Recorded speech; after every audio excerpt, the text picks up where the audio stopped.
सम्मानित मंच, आदरणीय सभी श्रोता बंधुओं,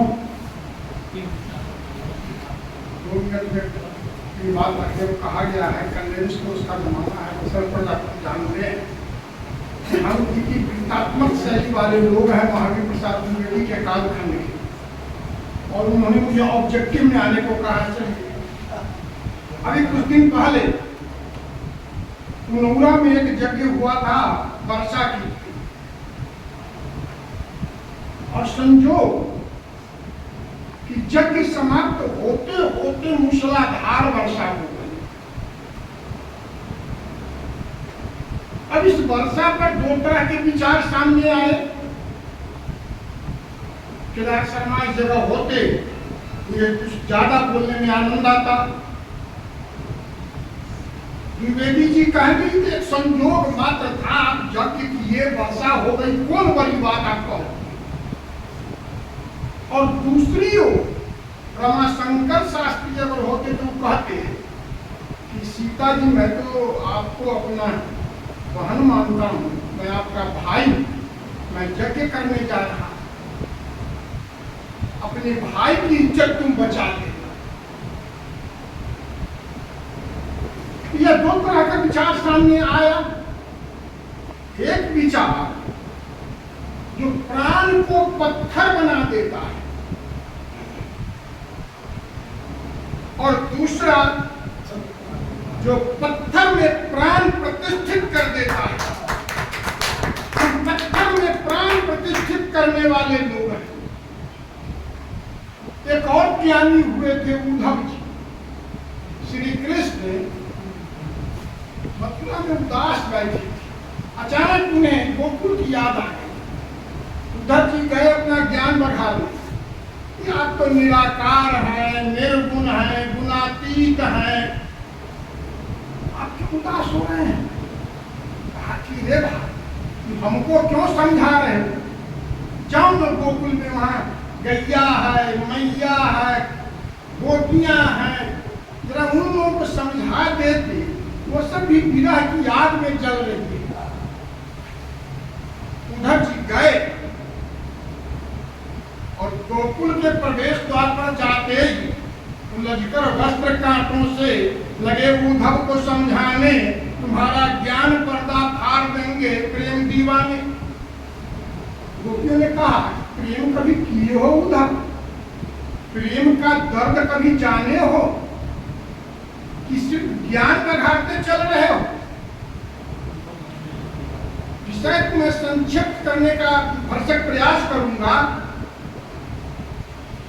ये प्रेम कबीर सिद्धांत है, और तुलसी व्यवहार है। ये प्रेम की बात करते हैं, सिद्धांत की बात करते हैं, व्यवहार में नहीं। कबीर कहते हैं कि ये निराकार है, अजन्मा है। तुलसी कहते हैं ये अवतारी है। ब्रह्मांड निकाया निर्मित माया, रोम रोम प्रतिवेद का है। और कौशल्या माता कहती है, नौटंकी कम करो, बंद करो सब नौटंकी, की जाए शिशु लीला अति प्रिय शीला। बच्चा बनो, मेरी गोद में आओ और रो। सुनी बचन सुदाना रुदन खाना, अपना मान टले चल जाए, भक्त का मान न टलते देखा, प्रभु को नियम बदलते देखा। ये तुलसी है। अब सिद्धांत दे दिए, लेकिन उसका दूसरा कबीर आदर्श है। आदर्श की बड़ी अच्छी बात करते हैं। अभी विनय चौधरी जी ने बड़ा विषय तो बड़ा बढ़िया इन्होंने छेड़ा था कि वह एक ऐश्वर्यवाद और निर्गुण के प्रति जो एक षड्यंत्र चला था, वह एक षड्यंत्र ही माना जाएगा। ये कहते हैं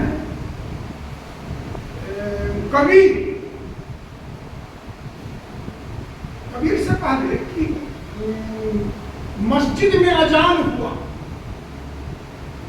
सारे मुसलमान मस्जिद चले गए। गिरजाघर में घंटी बजी, सारे ईसाई गिरजाघर चले गए। मंदिर में आरती हुई, आधे हिंदू मंदिर में गए, आधे बाहर रह गए। कबीर जो बाहर आधे रह गए उसका प्रतिनिधित्व करते हैं। ये कहते हैं कि शूद्रों के लिए इसमें धर्म में कोई गुंजाइश नहीं है। गणेश राय जी आएंगे तो ज़्यादा समाजवादी हैं, ज़्यादा विस्तार से इस विषय पर रखेंगे, और मैं चाहता था कि बोल लेते उसके बाद मैं अपनी बात रखता। तो अब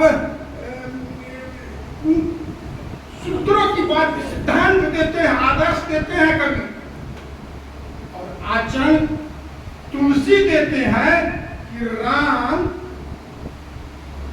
अहिल्या का उद्धार करते हैं, सबरी के जूठे बेर खाते हैं, निषाद राज को गले लगाते हैं, सुग्रीव से मित्रता करते हैं, और हनुमान को अपना भाई कहते हैं। तुम मम प्रिय भरत संभ्राता, तुम भरत की तरह मेरे प्रिय भाई हो।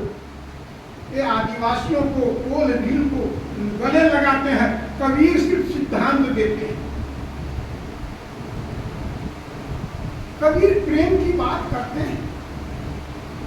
बचपन में मैं पढ़ा करता था, तीसरा चौथा क्लास में पढ़ा था कि ढाई आखर प्रेम का पढ़ाई सो पंडित होए। मैं इसका अर्थ नहीं समझ पाया।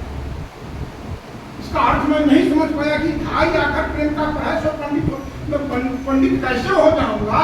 लेकिन जब आप लोगों की संगति में आया और तुलसी पर आप लोगों के मुंह से विस्तार से चर्चा सुनने का अवसर मिला, झिला करे तो प्रेम तो यही है। तब मैं प्रेम की परिभाषा समझ गया। कौन सा प्रेम? तुलसी बताते हैं कि भाई का भाई के साथ कैसा प्रेम हो, भाई बेटा बाप का संबंध कैसा, प्रेम कैसा हो, पति पत्नी के बीच का संबंध कैसा हो। तो ये विस्तार से तुलसी बताते हैं। मेरा सिर्फ एक ही कहना है कि कबीर सिर्फ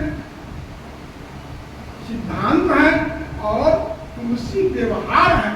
तुलसी एक बंद अंधेरे कमरे में एक किताब रख दीजिए और कह दें हम किसी को कि जाओ उस कमरे से उस किताब को उठा कर ले आओ। वो अंधेरे में टटोलता रहेगा, भटकता रहेगा। कबीर भटकाता है, और तुलसी उसके हाथ में शगुन का एक टॉर्च पकड़ा देते हैं, राम नाम का टॉर्च पकड़ा देते हैं। इस टॉर्च की रोशनी में जाओ उस बंद अंधेरे कमरे में, प्रकाश मिलेगा और तुम उस किताब को ढूंढ कर ले आओगे। यही अंतर है कबीर और तुलसी में। समय की सीमा बांध दी गई है, इसलिए मैं अपनी बात को समाप्त कर देता हूँ। बहुत बहुत